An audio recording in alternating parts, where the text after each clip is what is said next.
अस्सलाम वालेकुम दोस्तों, मैं हूं डॉक्टर जमील अहमद और आज हम अपनी न्यू टॉपिक पढ़ेंगे स्ट्रोक। स्ट्रोक क्योंकि बहुत ही डिफिकल्ट टॉपिक है इन अ सेंस कि किस आर्टरी का स्ट्रोक है इसको पहचानना बहुत मुश्किल है। तो इससे के हवाले से हम कंप्लीटली कवर करेंगे जिस लेवल का भी एग्जाम होता है इन चीज़ों से रिलेटेड। और आर्टीरियल सप्लाई जो भी पास क्वेश्चंस आते हैं वो इन्हीं चीज़ों में कवर करते जाएंगे। अब सबसे पहले तो हमें समझने की ज़रूरत है कि what is stroke. Stroke is a sudden onset of a neurological deficit from death of brain tissue. यानी न्यूरोलॉजिकल डिफिसिट हो, सडन ऑनसेट हो उसका। अब उसकी वजह से हो क्या कि जो ब्रेन टिश्यू है दैट बिकम्स डेड, इन्फाक्शन हो जाए, उसमें नेक्रोसिस हो जाए, so this will be called as stroke. अगर इन्फाक्शन नहीं हो रही और without infarction just ischaemia due to any issue या एम्बोलिज्म वगैरह की वजह से, किसी भी इशू की वजह से सिर्फ कुछ टाइम के लिए न्यूरोलॉजिकल डिफिसिट्स होते हैं, transient focal neurological deficit without acute infarction, यानी नेक्रोसिस वगैरह नहीं होती, तो this is called as transient ischaemic attack. इसे डिफरेंशिएट करना जरूरी है। अब ट्रांजिएंट ट्रांजिएंट इस्कीमिक अटैक जो है ना, ये ऑलमोस्ट इसका एपिसोड लेस देन 15 मिनट्स चलता है, फिर पेशेंट ठीक हो जाता है। ओके। अब स्ट्रोक के जो रिस्क फैक्टर्स हैं उनमें मोस्ट कॉमन या नंबर वन रिस्क फैक्टर है वो है हाइपरटेंशन। अब अक्सर बुक्स में लिखा है hypertension and diabetes mellitus are the most common risk factor. तो उनमें भी कौन सा मोस्ट इंपॉर्टेंट है, मोस्ट कॉमन है, तो that is hypertension. Hypertension number one पे आता है, डायबिटीज मिलाइटिस नंबर सेकंड पे आता है। उसके अलावा हाइपरलिपिडीमिया, हाइपरकोगुलेबल स्टेट्स वगैरह होती हैं, तो ये बाद में भी हो सकती हैं या हेरिडिटरी भी होती हैं। तो किसी भी किस्म की हाइपर कोगुलेबल है हाइपरलिपिडेमिक स्टेट हो तो these are the risk factors. Smoking भी इज रिस्क फैक्टर। ओके। अब हमें सबसे पहले समझना है जो हमारा ब्रेन है उसकी आर्टीरियल सप्लाई किस तरह है। देखिए, ये पिक्चर है फर्स्ट एड की। मैंने फर्स्ट एड के अलावा दूसरी कोई पिक्स नहीं ली ताकि आपको फर्स्ट एड की इम्पोर्टेंस समझ आ सके कि वो कितनी इंपॉर्टेंट बुक है। अब देखें, ये सबसे पहले समझेंगे, ये एओर्टा है। एओर्टा की तीन branches, brachiocephalic trunk, left subclavian artery and left common carotid artery. Brachiocephalic trunk से फिर दो ब्रांचेस निकल रही हैं, एक right common carotid artery and right subclavian artery. Okay. अब सपोज यहाँ से देखें, जो ये जो लेफ्ट सबक्लेवियन आर्टरी है इससे निकली है एक branch that is called as vertebral artery, और यहाँ से भी वर्टिब्रल आर्टरी निकली। अब दोनों ये जो वर्टिब्रल आर्टरीज हैं ये ऊपर गई, ऊपर जाके ये दोनों मिली और मिलकर कौन सी आर्टरी बनाई, that is called as basilar artery. Okay. Basilar artery आगे गई, इसने कुछ ब्रांचेस देनी होती हैं, उसके बाद ये ऊपर जाती है, ऊपर जाके डिवाइड हो जाती है दो पोस्टीरियर सेरिब्रल आर्टरीज में। ओके। उसी तरह फिर ये जो लेफ्ट कॉमन कैरोटिड आर्टरी है and right common carotid artery है, ये आगे जाके डिवाइड हो जाते हैं external carotid artery and internal carotid arteries. Internal carotid arteries आगे चल के फिर दो ब्रांचेस देती हैं, that is anterior cerebral artery and middle cerebral arteries, ये दो ब्रांचेस देती हैं। ओके।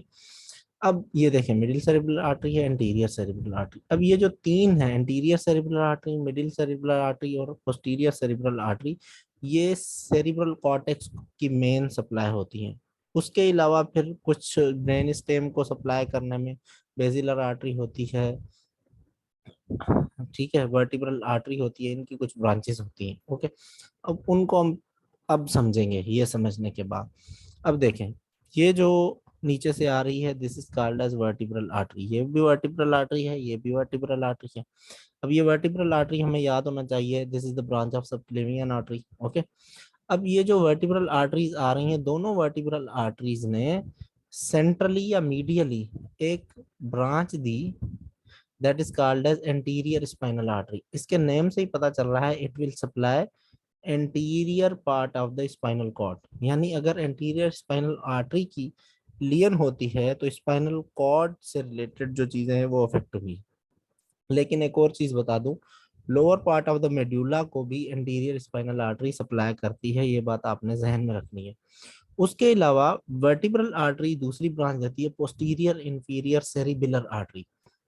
अब इसमें सेरिबेलर आ रहा है तो इसका मतलब ये हुआ, इंफीरियर सेरिबेलर आ रहा है तो इसका पता चला हमें कि ये जो ब्रांच है सेरिबिलम को सप्लाई करेगी और इंफीरियर पार्ट ऑफ द सेरिबिलम को, यानी इंफीरियर सेरिबेलर पेडंकल को और सम पार्ट्स ऑफ द सेरिबिलम, लेकिन मेड्यूला के भी कुछ पार्ट्स को, लेटरल पार्ट्स को, कौन से पार्ट्स, लेटरल पार्ट्स को सप्लाई करेगी। अब यहाँ पे डिफरेंस देखें, anterior spinal artery will supply the central parts of the medulla, while posterior inferior cerebellar artery will supply the lateral parts of the medulla। यानी अगर ये अफेक्ट होगी, ये ऑब्स्ट्रक्ट हो जाएगी तो lateral part of the medulla affect होगा, और अगर anterior cerebral spinal artery occlude होगी तो मिडिल या median part of the medulla affect होगा। क्लियर। अब आगे जैसे ही जाएंगे दोनों वर्टिब्रल आर्टरीज ज्वाइन करेंगी and they will make basilar artery. जैसे ही बेसिलर आर्टरी बनी that will give a branch anterior inferior cerebellar artery. अब एंटीरियर इंफीरियर सेरिबेलर आर्टरी के बारे में भी समझ लें, ये सेरिबेलर नेम बता रहा है कि सेरिबेलर, अब ये भी lower part of the cerebellum को सप्लाई करती है, लेकिन ये चूंकि पोस्टीरियर इंफीरियर सेरिबेलर आर्टरी से ऊपर है, इसे पढ़ेंगे पाइका और इसे पढ़ेंगे AICA. AICA is above than PICA, तो इसका मतलब ये हुआ this will supply middle cerebellar peduncle as well as inferior cerebellar peduncle and some lateral parts of the medulla, some lateral parts of the, बल्कि I think some lateral parts of the pons, sorry, not medulla, some lateral parts of the pons, middle cerebellar peduncle and inferior cerebellar peduncle को supply and some parts of the cerebellum। Okay. और basilar artery जैसे ही ऊपर जाएगी तो यहाँ पे ये पॉन्स है ब्रेन का पार्ट, ब्रेन स्टेम का पार्ट, उसके लिए कुछ आर्टरीज देगी दोनों तरफ, these are called as paramedian pontine arteries. Okay.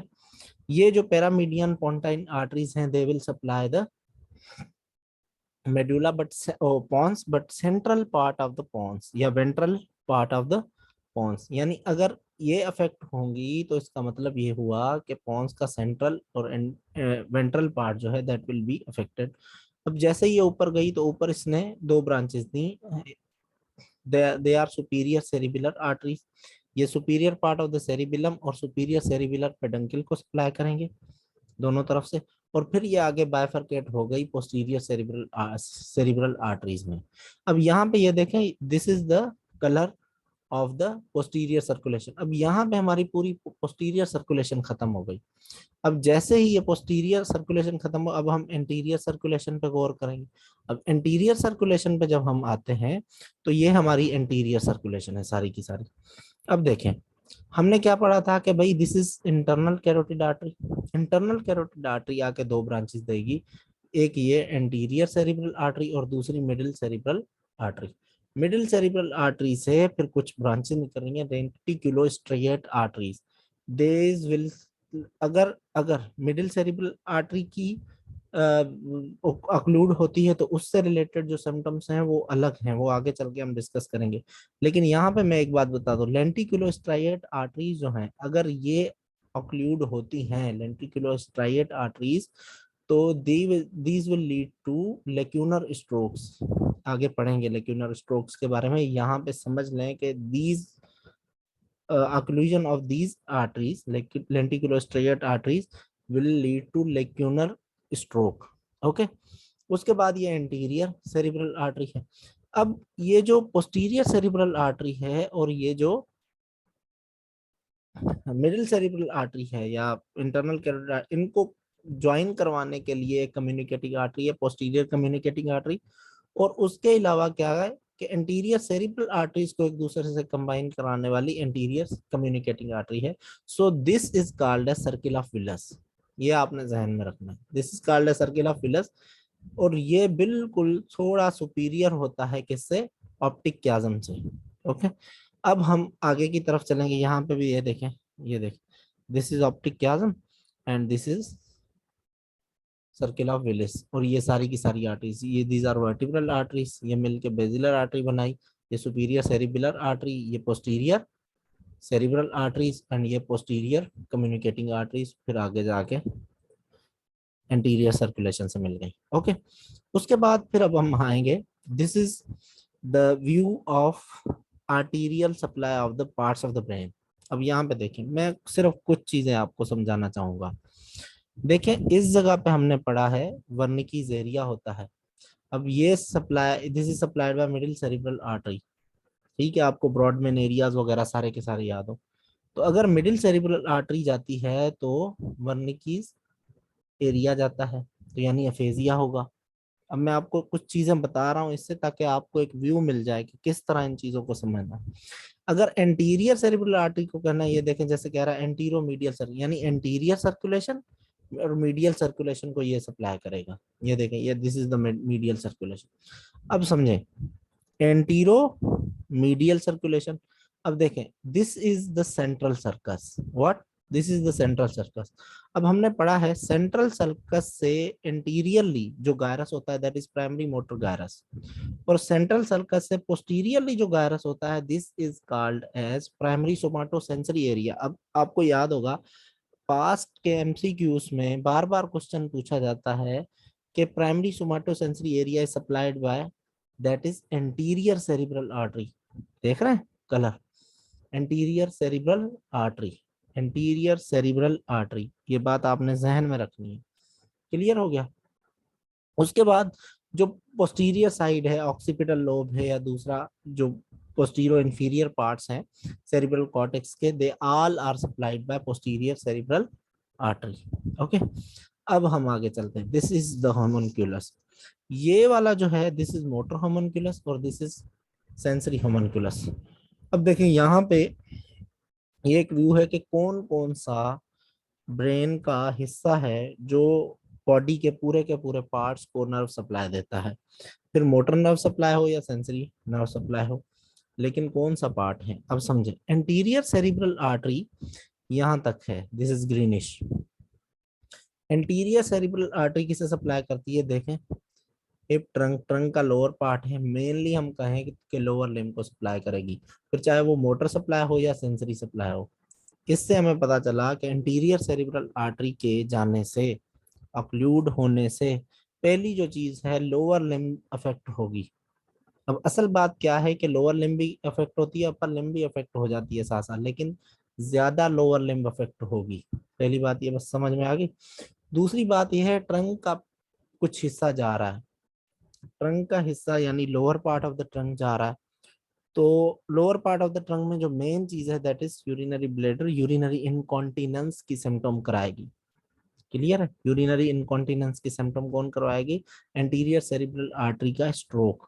Okay, उसके बाद this is the middle cerebral artery, main parts को यही सप्लाई कर रही है। अब देखें, शोल्डर है, एल्बो है, रिस्ट, हैंड, लिटिल। अब देख, इससे पता चल गया कि अपर लिम्ब जो है उसको मिडिल सेरिब्रल आर्टरी ज्यादा सप्लाई करती है, तो मिडिल सेरिब्रल आर्टरी की ऑक्लूजन की वजह से अपर लिम्ब ज्यादा अफेक्ट होगी।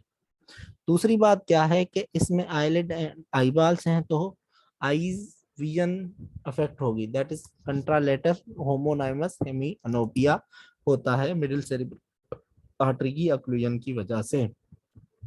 ठीक है, तो ये चीजें जो है जो इम्पोर्टेंट है हमें जहन में रखनी है वो हमने आपको बता दी। उसके अलावा फिर ये पोस्टीरियर सर्कुलेशन है। अब ये हो या देखें, फेस भी अफेक्ट हो रहा है, face is mainly affected in middle cerebral artery. ठीक है, अब आगे चलते हैं। अब हमने समझना है कि भाई जो नर्व्स हैं वो उनका रिलेशन क्या है स्ट्रोक के साथ, उनको किस तरह याद करें। तो एक रूल है दैट इज, ये भी फर्स्ट एड के अंदर लिखा हुआ है क्रेनियल नर्व्स की ओरिजिन के हवाले से, that is I have named this rule as rule of 4, कि जो भी 12 क्रेनियल नर्व्स है ना उनको आप डिवाइड कर दें 4 4 में, तो 12 को 4 से डिवाइड करेंगे तो टोटल 4 हिस्से बनेंगे। तो रूल ऑफ 4 में 4 नर्व्स होंगी और 4 होंगी हिस्सों में डिवाइड हुई होंगी। पहली नर्व्स हैं 1 2 3 4। इसके लिए नर्व्स के नेम्स को याद करने के लिए मैंने निमोनिक बनाया है ओटाफ विगवा। TOOTAFVGVAH, ये इस पे मैंने लेक्चर डिलीवर कर दिया है, मेरी प्लेलिस्ट में मौजूद है चैनल की में, आप लोग वहां पे जाके देख सकते हैं। अब ये जो नंबर 1 नर्व है, this is optic nerve, oh sorry, number 1 जो नर्व है that is olfactory nerve, number 2 nerve है दिस इज ऑप्टिक नर्व। अब ये सेरिब्रल कॉर्टेक्स के अंदर ही होती हैं, समझ आई बात। Above the pons, 4 cranial nerve जो है ना वो they are above the pons, उसमें number 1 olfactory and optic nerves they are in the cerebral cortex, याद रखिएगा सेरिब्रल कॉर्टेक्स में होंगी direct. Number 3 oculomotor, number 4 trochlear nerve, these both are present in the mid brain, ये mid brain से arise होती हैं, याद रख। यानी मिड ब्रेन जब भी अफेक्ट होगा तो cranial nerve 3 and cranial nerve 4 affect होंगी। क्लियर हो गई, सेरिब्रल कॉर्टेक्स से इन दोनों का रिलेशन है। और 4 cranial nerves are in the pons, कौन सी? 5 6 7 8, ट्राइजेमिनल, ठीक है, abducens, facial and vestibulocochlear, ये चारों nerves they arise from the pons. Clear हो गया। उसके बाद फिर पॉन्स से नीचे आता है क्या? मेड्यूला। तो 4 nerves, 4 cranial nerves from medulla, वो कौन सी है? 8 के बाद चले जाए, 9 10 11 12। क्लियर हो गया। तो अब इस तरह से आ जाए, सॉरी मैंने जो बात की थी 12 डिवाइड बाय 4, तो 3 होगा, 4 नहीं होगा, जल्दी में मैं कह गया ये देख के। अच्छा, 4 क्रेनियल नर्व्स आर मीडियल, यहाँ पे जो पॉइंट है मैं, 4 ऐसी क्रेनियल नर्व्स हैं जो मीडियली लोकेटेड होती हैं, यानी मिडिल पे होती हैं, लेटरली नहीं होती। अब वो कौन सी नर्व्स है? फर्स्ट एंड सेकंड नर्व को तो छोड़ दें क्योंकि ये दोनों नर्व सेरिब्रल कॉर्टेक्स में, इनके बारे में ये रूल अप्लाई नहीं होगा जो मैं अभी बताऊंगा। बाकी इनके अलावा जो भी नर्व्स 12 को डिवाइड करती हैं, मतलब जो भी नंबर 12 को डिवाइड करता है 1 और 2 के अलावा, वो सारे के सारे नंबर 12 को डिवाइड करने वाले नंबर्स की जो नर्व्स हैं वो सारी की सारी मीडियल हैं। अल्लाह ताला ने देखे कितने आसान तरीके से इनको रखा है ताकि हम दिमाग चला के इनको समझ भी सकें। देखें, 3 12 को डिवाइड करता है, सो क्रेनियल नर्व 3 इज मीडियल। अब 3 हमें पता है मिड ब्रेन, यानी मिड ब्रेन का मीडियल पार्ट अगर अफेक्ट होगा तो क्रेनियल नर्व 3 अफेक्ट होगी। 4 भी डिवाइड करता है 12 को, तो 4 भी हमें पता है कहाँ पे है, मिड ब्रेन में है, सो ये मीडियली अवेलेबल है। क्रेनियल नर्व 6, क्रेनियल नर्व 6 हमें पता है पॉन्स में है। यानी पॉन्स के अंदर 4 ये जो नर्व्स है 5 6 7 8, इनमें सिर्फ मीडियली जो लोकेटेड है पॉन्स के मिडिल में, दैट इज क्रेनियल नर्व 6, और बाकी तीनों कहाँ है? लेटरली है। एंड बजाते को 12 को डिवाइड करता है, तो मेडुला में सिर्फ क्रेनियल नर्व 12 है जो सेंट्रली लोकेटेड है, बाकी ये तीनों जो नर्व्स हैं 9 10 एंड 11, ये तीनों की तीनों लेटरली लोकेटेड है। क्लियर हो गई बात।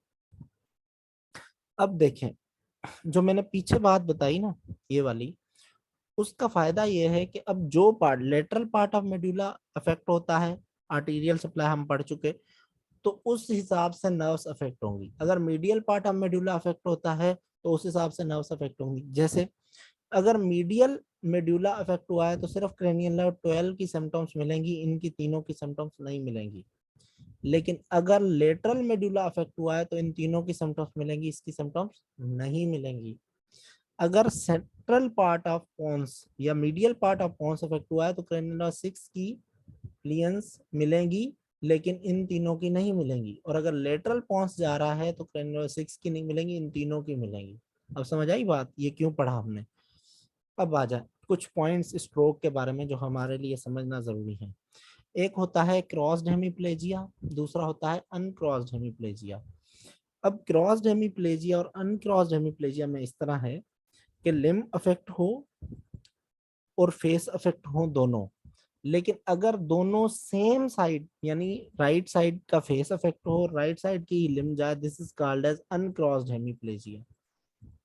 तो ऐसा जो मतलब अनक्रॉस्ड हेमीप्लेजिया हो वो तब होता है जब लियन अबो द ब्रेन स्टेम हो। किस लिए मैं आपको बताता हूँ, देखिए लिम्स को सप्लाई करने वाले जो फाइबर्स हैं they are the cortico spinal fibres.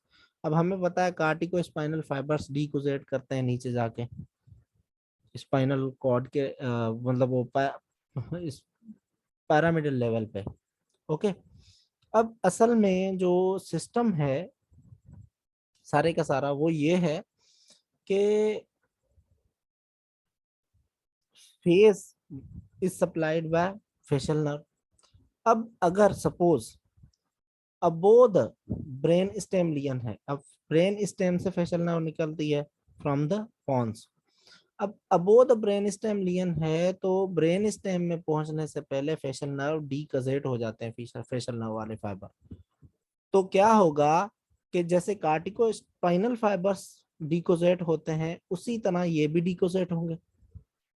तो क्या होगा कि अगर above the brain stem lesion है तो क्या होगा कि भाई जो दोनों फाइबर्स हैं, जो मतलब दोनों लियंस हो रही हैं वो सेम साइड पे चली जाएंगी, दैट इज कंट्रालेटरल साइड।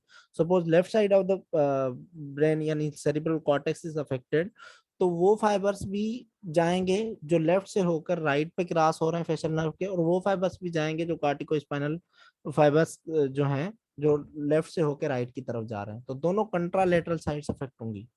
लेकिन अगर लियन ब्रेन स्टेम में है तो हमें पता है, हमने पढ़ा है कि ब्रेन स्टेम से डायरेक्टली क्या होती हैं, ये जो नर्व्स हैं ये अराइज होती हैं। अब ये जब जैसे ही ब्रेन स्टेम से जितनी भी नर्व्स हमने पीछे पढ़ी जो निकलती हैं, दे ऑल गो इप्सिलेटरली, यानी इनमें कोई भी क्रॉस ओवर करके दूसरी कंट्रालेटरल साइड की तरफ नहीं जाती। यानी फेशियल नर्व अगर राइट साइड से निकली है पॉन से, तो वो राइट साइड के ही फेस पे जाएगी, वो लेफ्ट साइड पे नहीं जाएगी। और लेफ्ट साइड से जो निकली है वो लेफ्ट साइड पे ही जाएगी, वो राइट पे नहीं जाएगी। यानी अगर ब्रेन स्टेम में लियन है तो इप्सीलेटरल क्या होगा, इप्सीलेटरल फेशियल नर्व की लियन होगी, यानी इप्सीलेटरल फेस इन्वॉल्व होगा। लेकिन ब्रेन स्टेम में अगर लियन है तो कंट्रालेटरल लिम्ब अफेक्ट होगी, so this will lead to cross hemiplegia. अब इस कंसेप्ट को बताने की जरूरत ये थी कि आपको पता चल जाए कि ये सारे का सारा सिस्टम जो है वो हो किस तरह रहा है, ताकि आसानी हो याद करने में। अब ये बातें क्लियर हो गई हमारी। उसके बाद अब हम आगे चलेंगे, that is if the frontal visual gaze center is damaged, eyes will look towards the same side, and if the pontine visual gaze center is damaged, eyes will look away from the side of the lesion। इस पे भी वही ऊपर वाला concept है जो use होगा जो हमने पहले किया। किस तरह, फ्रंटल विजुअल गेज सेंटर अगर अफेक्ट होता है तो ये ब्रेन स्टेम से होकर कहाँ अलग कंट्रोलेटरल साइड की तरफ जाता है। अगर डायरेक्ट पॉन्स से होगा तो हमने बताया कि जो भी सपोज ऑक्यूलोमोटर नर्व सप्लाई करती है, एब्ड्यूसन नर्व सप्लाई करती है, ठीक है, आई मूवमेंट्स कौन करवाता है, यही नर्व्स करवाती हैं। और उसके अलावा सिक्स्थ नर्व करवाती है, और ट्रॉक्लियर नर्व है फोर्थ नर्व, वो करवाती हैं।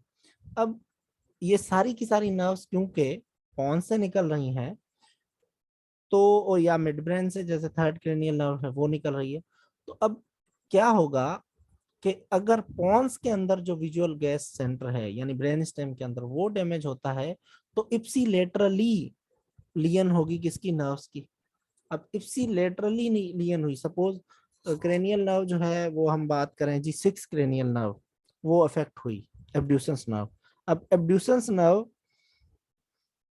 लेटरल रेक्टस मसल को सप्लाई करती है। सपोज अब लेफ्ट साइड पे पॉन्स में लियन हुई जिसकी वजह से लेफ्ट साइड की एब्ड्यूसेंस नर्व चली गई। अब क्या होगा, अब मेरी लेफ्ट आई सपोज है, उसकी जो अगर एब्ड्यूसेंस नर्व गई, लेटरल रेक्टस मसल पैरालाइज हो गया, तो अब मेरी आई क्या होगी, will look away from the side of the lesion, right side पे देखेगी। बात समझ आ रही है। इसी तरह फ्रंटल विजुअल गैस सेंटर में अपोजिट साइड की तरफ क्यों जाएगी, क्योंकि फाइबर्स डिकोजेट होंगे बाद में।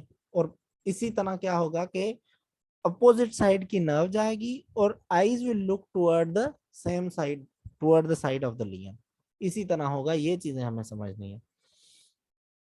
अब देखें स्ट्रोक्स की तरफ चलते हैं।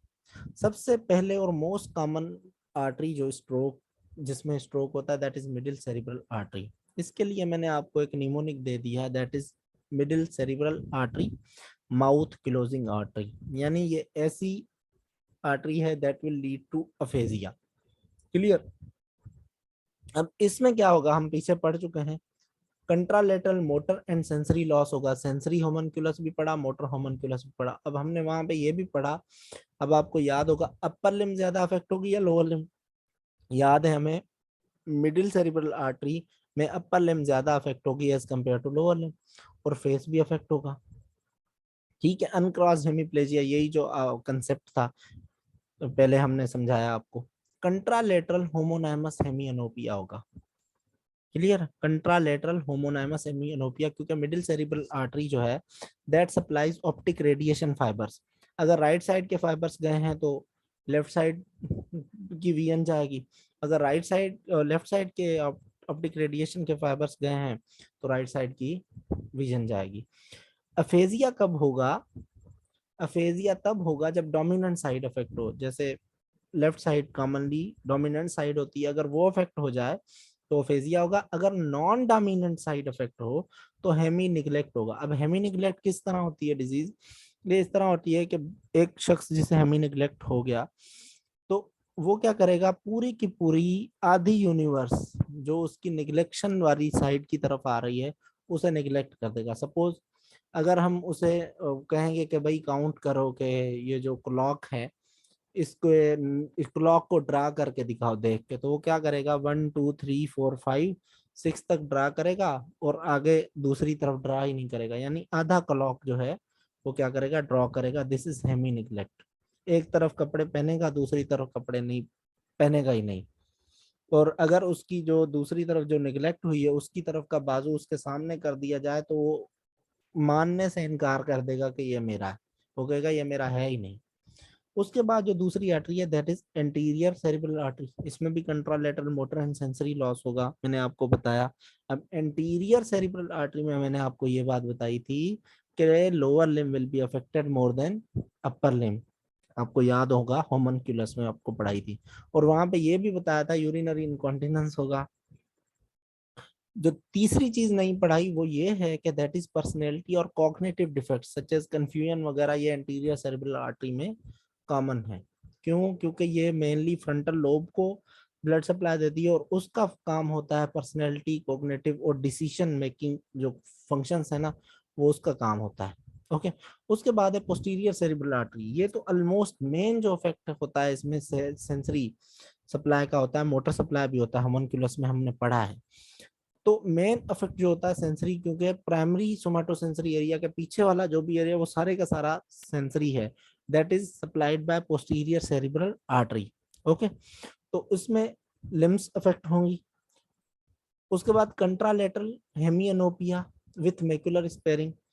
अब कंट्रालेटरल हेमियोनोपिया इस तरह होगा कि अपोजिट साइड की विजन लॉस हो जाएगी, जबकि मेक्यूला जो है वो अब स्पेयर रहेगा, मेक्यूला अफेक्ट नहीं होगा, बीच में थोड़ी विजन रहेगी, मेक्यूलर लियन विजन। विजुअल हेल्यूसिनेशंस किस तरह होगा, अगर दोनों तरफ का की पोस्टीरियर सेरिब्रल आर्टरीज ब्लॉक हो जाती हैं या बड़ा पोस्टीरियर सेरिब्रल आर्टरी का स्ट्रोक हो जाता है तो बंदे की विजन लॉस हो जाती है, लेकिन उसे ये नहीं पता चलता कि मेरी विजन लॉस हो चुकी है। फिर उसे हेल्यूसिनेशंस होती हैं जिनको वो रियल समझता है कि भाई ये मैं वाकई में देख रहा हूँ, that is called as visual hallucinations.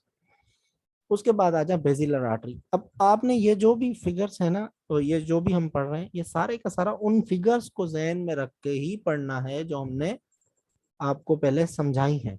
अब बेसिलर आर्टरी के बारे में हमने पढ़ा है कि वो सप्लाई करती है लोअर मिड ब्रेन को, पॉन्स को एंड मेडुला को।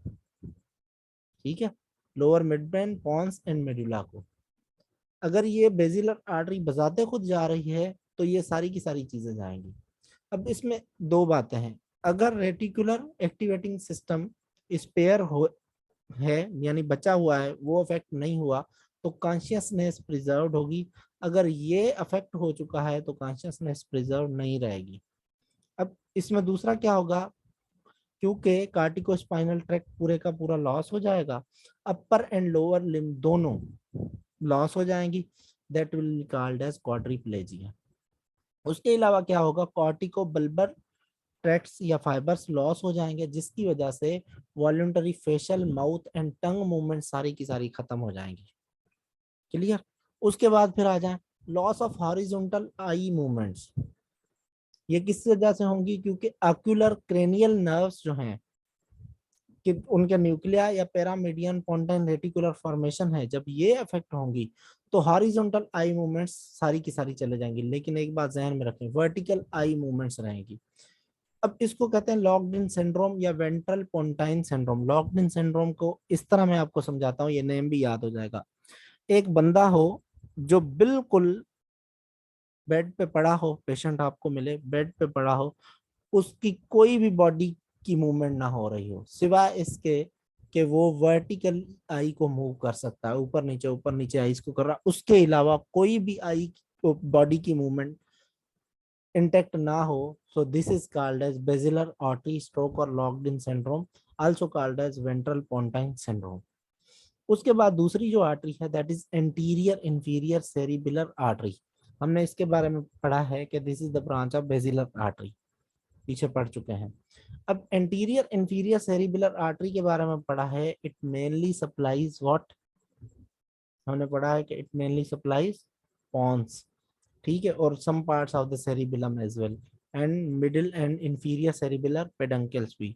अब मेन जो चीज है देखें, एंटीरियर इंफीरियर सेरिबेलर पेडंकल है, तो इसके बारे में हमने जहन में रखना है कि ये जा रही थी लेटरली। लेटरली तो मतलब लेटरल पोन्स को ज्यादा अफेक्ट करेगी, यानी अब वो सारी की सारी आर्टरीज और नर्व्स अफेक्ट होंगी जो लेटरली हैं पोन्स में। अब कौन कौन सी नर्व्स हैं, अब हमें ये सारी की सारी जहन में होनी चाहिए। मेन जो नर्व है that is facial nerve, paralysis of the face but lower motor neuron type lesion होगी, डिक्रीज लेक्रीमेशन, ये भी फेशियल नर्व के लॉस की वजह से, सलाइवेशन भी डिक्रीज हो जाएगी, taste from anterior 2/3 of the tongue, facial nucleus क्योंकि लॉस हो गया, ये सारी की सारी चीजें चली जाएंगी, and this is the specific feature. उसके अलावा कभी कभी इसके साथ labyrinthine artery that is the branch of this, वो अगर अफेक्ट हो रही है तो ipsilateral sensory neural deafness and vertigo होगा। अब एक है आइका की लियन, दूसरी है PICA posterior inferior cerebellar artery का स्ट्रोक, जो मेनली मेडुला को अफेक्ट करता है। इन दोनों में कुछ चीजें कॉमन है, वो कॉमन चीजें भी आपको जहन में रखनी है। कौन सी? एक तो वेस्टिबुलर न्यूक्लिया अफेक्ट होते हैं, वो अफेक्ट होंगे तो वॉमिटिंग वर्टाइगो नेस्टिगमस होगा। दूसरा spinothalamic tract and spinal trigeminal nuclei affect होंगे, spinothalamic tract and spinal trigeminal nuclei affect होंगे, जिसकी वजह से decrease pain and temperature sensation from contralateral body and ipsilateral face. अब ipsilateral face due to trigeminal nucleus loss. अब क्योंकि ये जो ट्राइजेमिनल नर्व, मैंने आपको बताया नर्व हमेशा इप्सिलेटरी सेम साइड पे जाती है फ्रॉम ब्रेन स्टेम, इप्सिलेटरल जाती है, तो जाहिर सी बात है ट्राइजेमिनल गई तो वो जो है pain and temperature sensation face को देती है, तो उसकी वजह से तो फेस इप्सिलेटरली जाएगा। लेकिन स्पाइनल थैलेमिक ट्रैक्ट्स नीचे जाके स्पाइनल कॉर्ड में डिकोसेट होते हैं, तो वो कंट्रालेटरल उनका लॉस होगा। क्लियर हो गई बात? Ipsilateral Horner syndrome, it occurs due to sympathetic fibres loss. उसके अलावा क्या middle and inferior cerebellar peduncles जाती हैं आइका के लियन में, जबकि पाइका के लियन में सिर्फ इंफीरियर सेरिबेलर पेडंकल जाएगी। इप्सिलेटरल एटेक्सिया एंड डिस्मेट्रिया, क्योंकि ये this is the feature of cerebellum lesion या सेरिबेलर लियन, इसलिए इसको क्योंकि लेटरल जो जो भी नर्व्स हैं या lateral part of the pons affect होता है, that's why it is called as lateral pontine syndrome, and these four things are common to both AICA and PICA lesion. Okay, specific to ICA is paralysis of the facial nerve। अब पाइका पे आ जाए। अब इसमें जो specific चीज है that is dysphagia, hoarseness, decrease gag reflex, hiccup, ये सारी की सारी सिम्टम्स जो हैं these are due to the vagus nerve. अब वेगस नर्व के हमने तीन जो है ना मेन न्यूक्लिया पढ़े, एक है न्यूक्लियस एम्बिगुअस। अब nucleus ambiguous is a motor nucleus that comprise of three nerves, cranial nerve 9, 10 and 11, main 10 ही रहेगी। दूसरा कौन सा है nucleus? Nucleus tractus solitarius, solitarius S for solitarius, S for sensory, तो वो सेंसरी सप्लाई करता है, और ये एम्बिग्यूस एम आता है इसमें, मोटर सप्लाई करता है। ठीक है। और तीसरा भी है, उसकी जरूरत नहीं, मैंने सोचा कि ये आपको बता दूं ताकि दो चीजें ये आपको याद हो जाएं। उसके अलावा आइका और पाइका के लिए दोनों चीजें कॉमन है, सारी की सारी चीजें सेम है। क्या वेस्टिबुलर न्यूक्लिया जाएंगे, vomiting vertigo nystagmus, spinothalamic tract, spinal trigeminal nuclei जाएंगे, इप्सिलेटरल फेस इस नर्व की वजह से, and contralateral body pain and temperature की सेंसेशन लॉस हो जाएगी, सिंपैथेटिक फाइबर्स लॉस होंगे, इप्सिलेटरल हॉर्नर सिंड्रोम हो गया। ठीक है, इंफीरियर सेरिबुलर पेडंकल जाएंगी। अब पाइका में इंफीरियर सेरिबुलर पेडंकल जाएंगी, मिडिल नहीं जाएंगी, जबकि आइका में मिडिल और इंफीरियर दोनों जाएंगी, लेकिन सिम्टम्स वही, ipsilateral ataxia. This is called as lateral medullary syndrome और वेलनबर्ग सिंड्रोम। अब देखिए, पाइका भी लेटरली सप्लाई करती है बट मेडुला को, और आइका भी लेटरली सप्लाई करती है बट किसको, पॉन्स को। तो उसके हिसाब से लियंस है। अब यहाँ पे स्पेसिफिक क्या है, न्यूक्लियस एम्बिगुअस या वेगस नर्व याद कर लें, या 10th क्रेनियल नर्व याद कर लें। ओके, अब उसके बाद नीचे आ जाए, देखिए ऊपर से नीचे, नीचे से हमने ऊपर की तरफ पढ़ी आर्टीरियल सप्लाई, लेकिन स्ट्रोक को ऊपर से नीचे की तरफ मिडिल सेरिब्रल आर्टरी पढ़ी, anterior cerebral artery, posterior cerebral artery, फिर हमने बेजिलर आर्टरी पढ़ी, फिर उसके बाद हमने पाइका, फिर आइका, एंटीरियर स्पाइनल आर्टरी नीचे की तरफ जा रहे हैं। अब एंटीरियर स्पाइनल आर्टरी हमें पता है स्पाइनल कॉर्ड को सप्लाई करती है, and medial part of the medulla को सप्लाई करती है। अब medial part of the medulla में हमें याद होगा क्या, कौन सी नर्व है, सिर्फ एक ही नर्व है, that is hypoglossal nerve. So ipsilateral hypoglossal dysfunction होगा, और tongue will deviate ipsilaterally, tongue will deviate ipsilaterally, tongue will deviate ipsilaterally. Clear हो गया। कंट्रोलेटरल पैरालिसिस होगा, अपर एंड लोअर लिम्स दोनों जाएंगी। क्यों? क्योंकि कॉर्टिको स्पाइनल ट्रैक्ट्स है मेड्यूला के मीडियली, मीडियल में, तो वो दोनों चले जाएंगे, तो अपर एंड लोअर लिम्स दोनों जाएंगी, उनकी पैरालिसिस हो जाएगी। ठीक है, और कंट्रालेटरल प्रोप्रियोसेप्शन लॉस होगी। क्यों? क्योंकि dorsal column medial lemniscus loss हो जाएगा। ठीक है, तो यही चीजें हैं, एंड दैट्स क्योंकि ये एंटीरियर स्पाइनल आर्टरी जो है supplies medial part of the medulla, so the syndrome is called as medial medullary syndrome. अब हमने आर्टरीज को मेन पढ़ लिया, अब जो चीज है जो हमने आपको बताया था लेंटिकुलोस्ट्राइएट आर्टरीज, जब उनमें ऑक्लूजन होती है तो उनकी वजह से जो स्ट्रोक्स होते हैं they are called as lacunar strokes. Lacunar strokes ये उन आर्टरीज यानी लेंटिकुलोस्ट्राइएट आर्टरीज, ये ऐसी आर्टरीज हैं जो deep parts of the brain को सप्लाई करते हैं, जैसे थैलेमस या बेजल गैंग्लिया वगैरह हो गया इनको। जब इन आर्टरीज में ब्लॉकेज हो तो these are called as lacunar strokes. अब इनमें क्या है, कोई एक आर्टरी जाएगी, कोई एक किस्म की स्पेसिफिक सिम्टम मिलेगी, बाकी सब कुछ इंटेक्ट होगा। उसके बहुत ज्यादा टाइप्स हैं, जिनमें से 4 कॉमन टाइप्स हैं। कौन से हैं वो हमें समझने हैं। अब ये जो चीजें मैंने आपको बताई है ना, ये पार्ट 1 के लिए भी इम्पोर्टेंट है, यूएसएमएलई कर लें उसके लिए इम्पोर्टेंट है, आईएमएम के एग्जाम्स पार्ट 2 के एग्जाम्स के लिए इम्पोर्टेंट, हर चीज में ये आपको काम आएंगे। कौन सी? सबसे पहला है मोटर, प्योर मोटर हेमीप्रेसिस, यानी इसमें कोई भी सेंसरी डिफिसिट नहीं होगा, प्योर मोटर हेमीप्रेसिस। अब हेमीप्रेसिस हमें पता है upper and lower both, upper and lower limbs both are affected. Clear है। अब ये प्योर मोटर हेमीप्रेसिस होती किस जगह पे लियन की वजह है, that is due to posterior limb of the internal capsule. Internal capsule की पोस्टीरियर लिम्ब जो है that is affected and leads to pure motor hemiparesis. इसमें होता क्या है, जैसे हमने बताया unilateral motor deficit to face, arm and leg, लेकिन लेग्स जो हैं they are involve to a lesser extent, यानी आर्म की पावर ज्यादा डिक्रीज हुई होगी और लेग की पावर कुछ कम डिक्रीज होगी विथ माइल्ड डिसार्थरिया।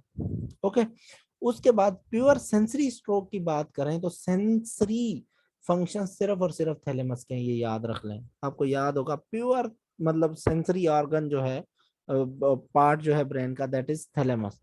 थैलेमस का एक न्यूक्लियस है that is called as ventro postero lateral nucleus, वो अफेक्ट हो तो प्योर सेंसरी स्ट्रोक होता है। अब इसकी वजह से क्या होगा, unilateral numbness, paresthesia, hemi sensory deficit involving face, arm, trunk and leg. Clear हो गया, ये सारी की सारी चीजें हैं इसमें। अब प्योर मोटर हो गया, प्योर मोटर हमने याद कर लिया posterior limb of the internal capsule, pure sensory याद कर लिया थैलेमस का ventro postero lateral nucleus, VPL nucleus of the thalamus. उसके बाद है एटेक्सिक हेमीप्रेसिस। एटेक्सिक तो gait abnormality, hemiparesis means upper and lower limbs both are affected. तो अब इसमें क्या होगा, anterior limb of the internal capsule will be affected, posterior limb of internal capsule is affected in pure motor hemiparesis, while anterior limb is affected in ataxic hemiparesis। Clear है? अब यहाँ पे देखें, weakness and ataxia on same side with weakness more prominent in lower limb. Weakness and ataxia same side पे होगा, लेकिन lower limb ज्यादा affected होगी as compare to upper limb से। और अपर लिम्ब और लोअर लिम्ब की इनकोऑर्डिनेशन होगी ड्यूरिंग वॉकिंग। वॉक के दौरान दोनों कोऑर्डिनेट नहीं करेंगे, जैसे नॉर्मली एक बंदा चलता है तो उसमें। अब यहाँ पे दूसरी बात समझें, यहाँ पे leg was involve to lesser extent while here arm is involve to lesser extent, और दोनों लियन से इंटरनल कैप्सूल की, ये बात ध्यान में रख लें। उसके बाद लास्ट जो है that is dysarthria clumsy hand syndrome. Clumsy hand से ये बात समझ लें कि हैंड की वीकनेस होगी। क्लियर है? एंड अफेक्ट किस जगह पे, बेसिस पॉन्टिस अफेक्ट होगा। माइल्ड मोटर अफेजिया होगा इसमें, एंड नो सेंसरी एबनॉर्मलिटीज। तो ये चीजें हैं सारी की सारी जो हमने आपको बताई। इंशाल्लाह नेक्स्ट लेक्चर में मुलाकात होगी। Thank you.